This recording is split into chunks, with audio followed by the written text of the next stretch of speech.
Welcome to part 2 of the Sports Wrap with Michael Kravetz, episode 4. Right now, let's go talk about the Pirates. Starling Marte, the prized outfield prospect in the Pirates system, made his debut last Thursday against the Astros. And what a debut it was. First pitch, he swings and knocks it out of the park, a home run. He ends up finishing the night going 2 for 4. And I think it was one of the best debuts I've ever seen for a Pirate player. Now, he's going to have some big shoes to fill, I guess you would say, as to being the next great one, outfielder for the Pirates. I know some people were saying, oh, he's the next Clemente. I don't know if we should say that just yet, but he has a lot of pressure and a lot of he has to live up to what the potential was. So I think he doesn't mind the pressure, though. I think because he was very calm from what I saw in his first game. And even though in the next couple games he struggled, the Friday night game, he ends up going 0 for 5, but he has a sac fly. The bases are loaded, and he gets an RBI to tie the game. So he is a confident player. It's going to take a while for him to really, sink his teeth into this MLB play, because he's getting so used to the minor leagues. But I think he's going to end up helping this team, and he's going to be one of their star players in the next couple of years. Now let's talk about the road trip the Pirates recently had. 4 in Houston, 3 in Chicago. They end up going 5-2. But I have to say it is one of the most unsettling 5-2 road trips that I've ever had when talking about the Pirate team. The first game of the series, they did phenomenal. They pretty much handled the Astros pretty handily. The Friday and Saturday game, they got runs by hit batsmen and passed balls and wild pitches. Even though they were able to win these games, I mean, you need these types of games to sustain the success you've had over a 162-game season, because you're not going to win games the same way every time. So they need a little bit of this luck to happen. The alarming news in the Houston series was that the Pirates were 1 for 19, I believe, with runners in scoring position. That's not good enough. They did end up getting the one hit with Rod Barajas' single for the Saturday night game, so that was pretty key. But that's not a good sign, especially on the road where the Pirates have not been their strongest. They've been the stronger team at home. They go into the Cubs series, and in the first game, they get killed 14-4.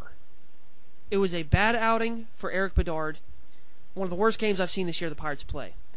Next night they come back, A.J. Burnett gives up one hit, loses the no-hitter in the bottom of the 8th with 2 outs. A pinch hitter who was just called up from AAA gets a hit off him. Has a complete game shutout, 1-hitter. Phenomenal. And then last night, or yesterday afternoon I should say, they go up big. Hanrahan's a little shaky in the 9th, but they end up getting the win 8-4. So you figure, they go 5-2. They're probably near first place. Not the case. Cincinnati was on a 11-game winning streak, and they had one hiccup and lost, and now they just keep rolling on and winning again. They have a 3-game lead over the Pirates, and right now, in the afternoon game today that they have with the Padres, they're winning 6-0 already in the second inning. So if they end up winning this game, they'll be 3.5 ahead of the Pirates, with the Pirates coming in tomorrow for a big 3-game series. So what it's basically coming down to is, I think the Pirates, they definitely need to win the series to at least gain a game. But of course a sweep would be the best. But the chances of that happening, even though Cincinnati's playing without Joey Votto, they're still finding ways to win because Brandon Phillips is playing huge, and Ryan Ludwig. I can't tell you how many times I've said, I can't believe this guy is doing this, when he absolutely did nothing with the Pirates the last 2 months last year. He has 19 home runs, and I think he had 2 or 3 or 4 with the Pirates in August and September. It's amazing. They don't skip a beat without Votto, and I'm afraid, I don't know if the Pirates will ever catch the Reds, but I think they had the 11-game winning streak. There has to be like a 4 or 5-game losing streak in the headlights coming up for the Reds, so hopefully maybe it'll start this weekend if the Pirates can sweep them, possibly. But the more realistic thing I see is that the Pirates could win 2 out of 3. And it's possible they can only win 1 out of 3. The Pirates have not been that great of a road team. They're 27-28.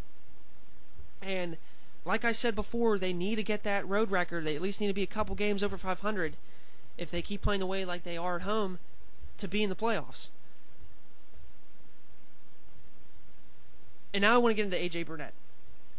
The start he had Tuesday night against the Cubs was possibly the best start I've seen pitching performance for the Pirates this year.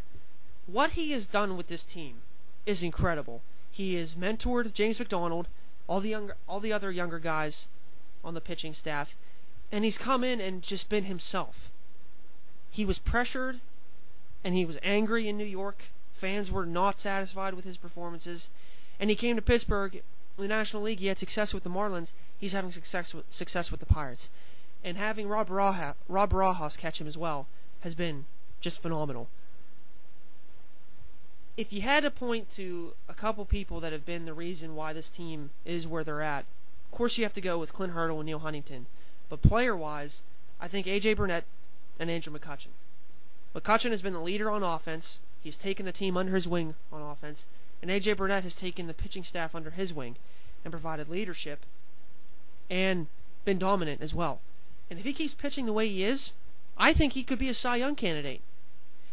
He could end up getting, if he ends up like 18-4, 19-4, he might even get 20 wins if he's lucky. I think he should be the Cy Young winner. I think he's definitely going to get comeback player of the year. Because, you could say Ludwig, but I think with what Burnett has done, a lot of the fans in the media, Pittsburgh media, they thought Burnett was a good pickup, but there was no way they expected what he's been doing now.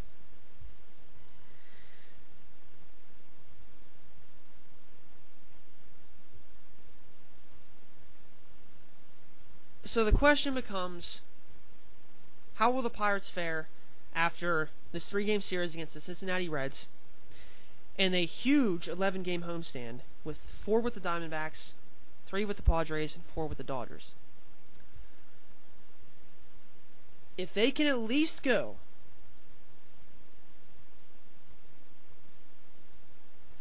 I would say 8-6, I'd be fine with that. But that's only if they're going to compete for a wild card. If they want to continue to compete for this division, I'll have to say 10-4 out of these 14 games. Figure you take 2 or 3 from Cincinnati, and then go 8-3 on the 11-game homestand.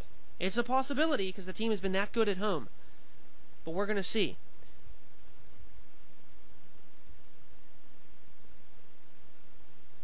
The Pirates have built their team to compete into September. With the trades, they sent down Drew Sutton. They sent down Daniel McCutchen. Presley is now a bench player. So the Pirates lineup for the foreseeable 2 months, you'll have Marte, McCutchen, Snyder, Alvarez, Barmes, Walker, McHenry, Barajas platooning at catcher, and then Sanchez and Jones platooning at first. I think this is the year that they will definitely finish over 500 because they'd have a total collapse. And I think they'll at least get a wild card. The question is, will they be able to hurdle the Cincinnati Reds and stave off the St. Louis Cardinals to win the NL Central?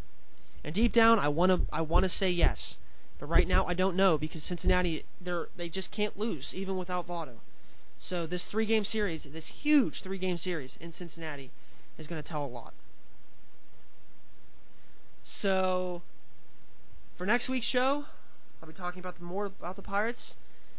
A lot more about the Steelers with the preseason starting up soon. Talk a little bit more about Mike Wallace not being in training camp. Not really much news about the Penguins. We'll see if we got anything to talk about them next week. And I'll also be talking about the Pitt Panthers football. They're going to be starting their training camp too as well. So I'll be at